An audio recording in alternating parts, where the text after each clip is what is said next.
It's a frustrating experience, isn't it? One that every serious athlete knows all too well.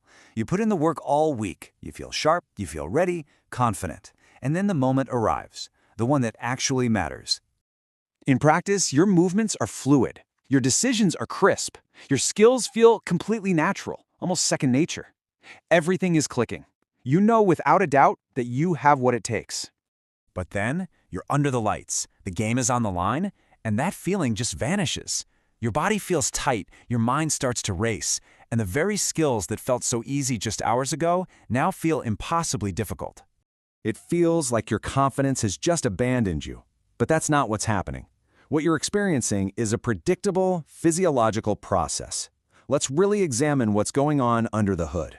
So in this explainer, we're going to break down exactly why confidence seems to collapse under pressure. We'll look at what's actually changing inside your brain during these high-stakes moments. And most importantly, we'll outline how you can protect your confidence and perform at your best when it really counts. Here's the most important thing to understand. Confidence doesn't disappear randomly. It gets pushed aside because pressure fundamentally changes how your brain processes information. This isn't a character flaw, it's a biological response. You see, under pressure, the brain kicks into a threat response. Your attention narrows, and it starts looking for danger. Your self-monitoring goes into overdrive, analyzing every little thing. Movements that were once automatic now become conscious and clunky. And that inner voice worrying about mistakes, it gets a whole lot louder. This is what makes even the best athletes feel hesitant and disconnected from their own skills. To really get this, we have to look at the first core mechanism here, a fundamental shift in your brain's operating system, a switch from its automatic mode to its controlled mode. In training, you're operating in automatic mode. Your movements are instinctive, fluid, fast. They're run by parts of the brain that don't need your conscious thought. But under pressure, the brain flips a switch into controlled mode. Now everything becomes conscious, analytical, deliberate, and profoundly slower. This shift happens because the thinking part of your brain, the prefrontal cortex, becomes overactive. It starts analyzing mechanics you've mastered, it evaluates potential outcomes instead of just executing the action, and it worries about what might go wrong. In its attempt to help you, it starts to over-control everything. Think about how this plays out. A striker gets a perfect pass in front of the goal. In training, it's an instinctive finish. But now in the match, his mind jumps in. Don't miss, keep it low.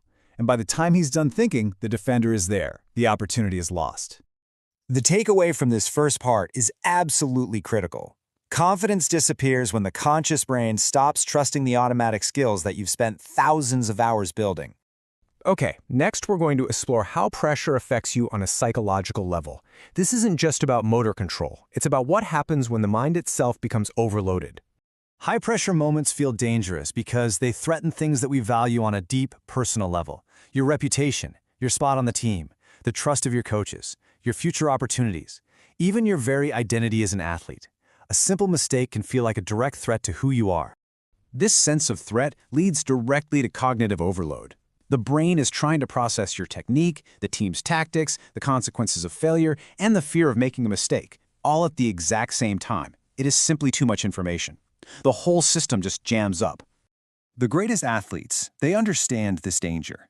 In the biggest moments, someone like Serena Williams would simplify her focus down to its most essential parts. One cue, one intention, one action. That is the perfect antidote to cognitive overload. And this brings us to our next key insight. Confidence disappears when the mind becomes crowded with thoughts that have nothing to do with executing the immediate task.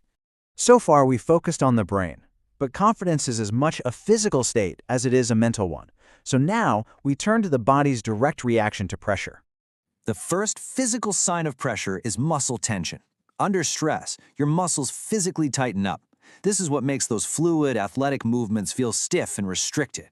Your body is preparing itself for an impact, not for a performance.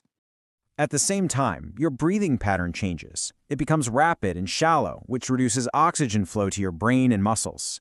This creates a physiological feedback loop that directly increases your feelings of anxiety, making it even harder to regain your control. And here, we can learn from the best. An athlete like Michael Jordan didn't wait to feel confident. He was a master of controlling his physical state. He used his breathing, his rhythm, and his routines to keep his body loose and automatic, no matter how high the pressure. The crucial point here is this: confidence is not just in your head. It disappears the moment your body enters survival mode. Now that we understand the mechanisms that erode confidence, we can build a strategy to protect it.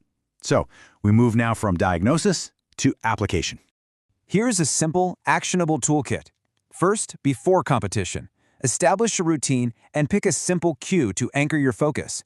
Second, during competition, redirect your attention outward and use your breath to release that physical tension. And third, after a mistake, reset immediately. Don't dwell on it, just return to your cue. Remember, confidence is not the absence of pressure. It's the ability to stay automatic within the pressure. As we conclude, take a moment to reflect on your own experience. Which of these mechanisms affects your confidence the most? Is it the mental shift, the cognitive overload, or the physical stress response? Understanding your specific trigger is the first real step toward mastering it.